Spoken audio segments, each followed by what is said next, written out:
আজি দেখাবলৈ গৈ আছোঁ মই কেনেকৈ বৰা চাউল চেৰা দিছোঁ আপোনালোকক অকণমান দেখাবলৈ গৈ আছোঁ কেনেকৈ কৰোঁ চাবচোন দেই আপোনালোকে বাৰু এনেকৈ কৰেনে কেতিয়াবা যদি কৰা নাই কৰি চাবচোন বহুত ধুনীয়াকৈ হয় এয়া মই প্ৰথমে পানীখিনি এনেকৈ কৰি লৈছোঁ মই মমৰ ষ্টেমাৰটোতে লৈ লৈছোঁ ইয়াতে পানীখিনি গৰম হ'ব দিছোঁ আৰু আনফালে মই খিনি ৰেডি কৰি ল'লোঁ মানে এখন ডাঙৰ চেকনি বুলি ক'ব পাৰি ইয়াতে এনেকুৱাতে লৈ লৈছোঁ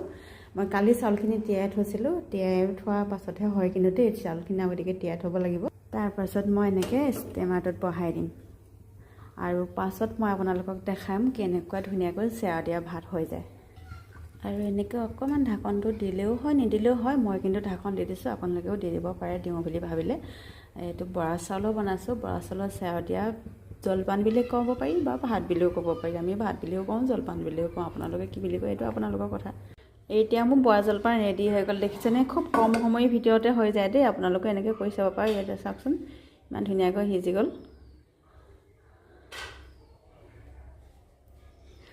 খাবলৈ খুব ধুনীয়া হয় আপোনালোকে যদি এনেকৈ কৰি খাই নাই পোৱা খাই চাব এদিন